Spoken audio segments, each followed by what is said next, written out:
Hello बच्चों, आजच्या व्हिडिओमध्ये आपण क्लास 8चा जो लेसन आहे 12 नंबरचा आम्ल आम्लारी ओळख या लेसन मध्ये लास्ट जो टॉपिक आहे आम्लारी तो इथे बघणार आहोत। म्हणजे आपला लेसन इथे आज कंप्लीट होणार आहे। ठीक आहे, आम्लारी त्याला आपण काय म्हणतो बेस।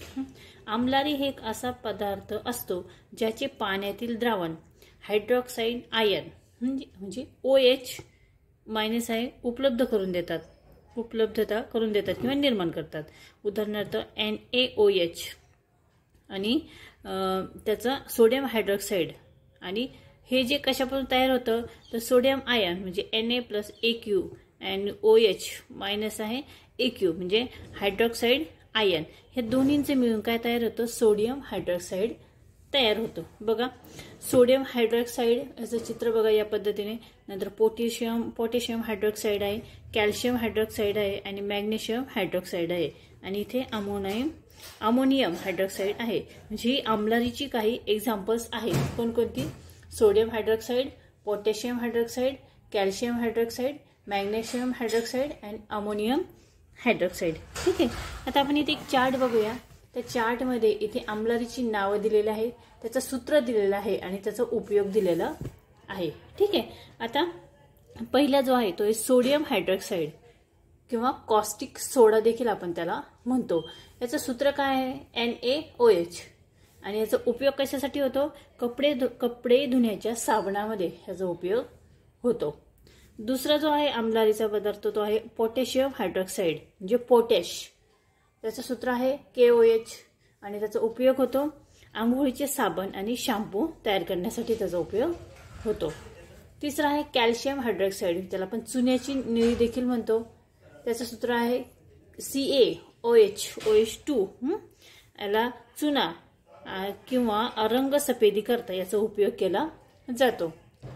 चौथा आहे मॅग्नेशियम हायड्रॉक्साइड किंवा मिल्क ऑफ मॅग्नेशिया। याचं सूत्र आहे MgOH2 आणि याचा उपयोग आम्ल विरोधक औषध म्हणून देखील केला जातो। आणि पाचवा जो आहे अमोनियम हायड्रॉक्साइड। अमोनियम हायड्रॉक्साइडचं सूत्र आहे NH4OH आणि याचा उपयोग खते तयार करण्यासाठी केला जातो। हे आम्लारीचे सूत्र आणि त्याचा उपयोग असा हा चार्ट आहे, अतिशय महत्त्वाचा आहे। याची जी 5 एक्झाम्पल्स दिलेले आहेत त्याचे सूत्र उपयोग पूर्ण या तक्त्यामध्ये आपल्याला इथे दिलेले आहेत। ठीक आहे, आता कोणतेही पदार्थ ओळखण्यासाठी त्या पदार्थाची चव घेणे, वास घेणे किंवा त्यांना स्पर्श करणे चुकीचे असते। असे करणे शरीराला घातक ठरू शकते। आता आम्लारीचे गुणधर्म जे आहेत ते कोणकोणते आहेत बघा। आम्लारीच्या गुणधर्मामध्ये सर्वात महत्त्वाचा पहिला म्हणजे आम्लारीची चव जी असते ती कडवट असते आणि त्यांचा स्पर्श हा बुळबुळीत असतो। तिसरा आहे आम्लारीमध्ये हायड्रॉक्साइड आयन म्हणजे OH हा मुख्य घटक असतो। आणि चौथा आणि शेवटचा आहे तो सामान्यतः धातूची ऑक्साइड आम्लारी धर्मी असतात। आता उदासीनीकरण आपण पाहिले की आम्लामध्ये हायड्रोजन आयन म्हणजे H+ आणि आम्लारीमध्ये हायड्रॉक्साइड आयन म्हणजे OH- असतात। आम्ल व आम्लारीच्या संयोगाने क्षार व पाणी निर्माण होतात। उदाहरणार्थ आम्ल प्लस आम्लारी प्लस = क्षार प्लस पाणी।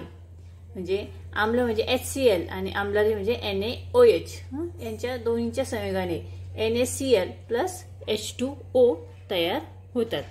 ठीक आहे, म्हणजे हायड्रोक्लोरिक आम्ल आणि सोडियम हायड्रॉक्साइड आणि सोडियम क्लोराईड आणि पाणी। ठीक आहे, या रासायनिक अभिक्रियेला उदासीनीकरण असे म्हणतात।